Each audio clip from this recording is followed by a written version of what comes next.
ਬਿਸਮਿਲ੍ਲਾਹਿਰਰਹਿਮਾਨਿਰਰਹੀਮ अस्सलाम वालेकुम ਮੇਰੇ तमाम ਦੋਸਤਾਂ ਭਰਾ ਨੂੰ ਉਸਮਾਨੀਆ ਜ਼ਾਰੀ ਫਾਰਮ ਦੇ ਖੁਸ਼ ਆਮਦੀਦ। ਤੁਸੀਂ ਦੇਖ ਰਹੇ ਹੋ ਜੀ ਉਸਮਾਨੀਆ ਚੈਨਲ। ਅੱਜ ਅਸੀਂ ਗੱਲ ਕਰਾਂਗੇ ਜੀ ਬੈਂਗਣ ਦੇ ਹਵਾਲੇ ਨਾਲ। ਬੈਂਗਣ ਦੀ ਫਸਲ ਤੇ ਕਿਹੜੀਆਂ ਬਿਮਾਰੀਆਂ ਅਟੈਕ ਕਰਦੀਆਂ ਹਨ ਔਰ ਉਹਨਾਂ ਦੇ ਬਚਣ ਵਾਸਤੇ ਸਾਨੂੰ ਕਿਹੜੇ ਸਪਰੇਅ ਕਰਨੇ ਚਾਹੀਦੇ ਆ।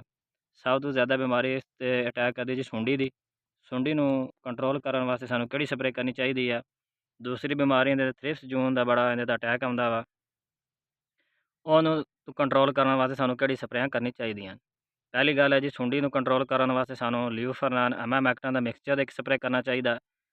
ਇੱਕ ਜੀ ਸਜੈਂਟਾ ਦਾ ਪਿਛਲੇ ਸਾਲ ਨਵਾਂ ਇੱਕ ਪ੍ਰੋਡਕਟ ਆਇਆ ਐਂਪਲੀਗੋ, ਉਹਨੇ 'ਚ ਹੈਗਾ ਜੀ ਲਿਊਫ ਐਮਾ ਲੈਮਡਾ ਪਲੱਸ ਕੋਲਰੰਟਾ ਨੀਲੀ ਪਲੋਰ।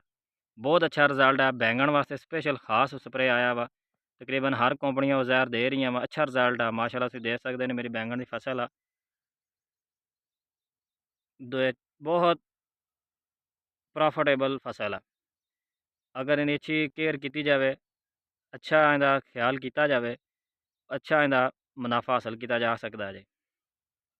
ਦੂਸਰੀ ਥ੍ਰਿਪਸ ਜੂੰ ਵਾਸਤੇ ਕਲੋਰੋਫੀਨਾਪਾਇਰ ਜ਼ਹਿਰ ਇਸਤੇਮਾਲ ਕਰਨਾ ਚਾਹੀਦਾ। ਥ੍ਰਿਪਸ ਜੂੰ ਦਾ ਬੜਾ ਅਟੈਕ ਆਉਂਦਾ, ਪੱਤੇ ਪੀਲੇ ਜਾਂਦੇ, ਜਾਲਾ ਬਣ ਜਾਂਦਾ। ਜਾਲਾ ਖਤਮ ਕਰਨ ਵਾਸਤੇ ਆਬਾਮੈਕਟਨ ਦਾ ਸਪਰੇਅ ਨੂੰ ਕਰਨਾ ਚਾਹੀਦਾ।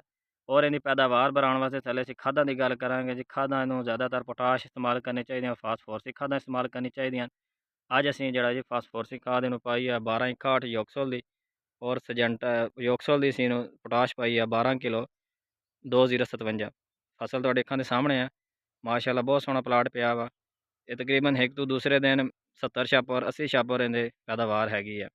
ਇਹ ਤੀਸਰੀ ਚੁਨਾਈ ਅਸੀਂ ਕੀਤੀ ਆ। ਰੇਟ ਹੀ ਮਾਸ਼ਾਅੱਲਾ ਮਾਰਕੀਟ ਹੀ 100 ਪਲੱਸ ਹੀ ਆ। ਇਹ 100 ਪਲੱਸ ਛਾਪਰ ਵਿਕਦਾ ਰਹੇ ਮਾਸ਼ਾਅੱਲਾ, ਬਹੁਤ ਅੱਛਾ ਰੇਟ ਆ। ਔਰ ਇਹਨੂੰ ਸੁੰਡੀ ਤੋਂ ਬਚਾ ਕੇ ਬਹੁਤ ਅੱਛਾ ਦਾ ਮੁਨਾਫਾ ਹਾਸਲ ਕੀਤਾ ਜਾ ਸਕਦਾ ਹੈ। ਸੁੰਡੀ ਦੇ ਦੋ ਜਿਹੜੇ ਸੀ ਸਪਰੇਅ ਤੁਹਾਨੂੰ ਰਿਕਮੈਂਡ ਕੀਤੇ ਆ, ਬਾਰ-ਬਾਰ ਹੀ ਰਿਪੀਟ ਕੀਤੀ ਜਾ। ਤੀਸਰੇ ਤੋਂ ਚੌਥੇ ਦਿਨ ਇਨਸ਼ਾਅੱਲਾ ਫਸਲ ਸੁੰਡੀ ਤੋਂ ਬਚੀ ਰਹੇਗੀ ਔਰ ਅੱਛੀ ਪੈਦਾਵਾਰ ਦੇਵੇਗੀ ਇਨਸ਼ਾਅੱਲਾ।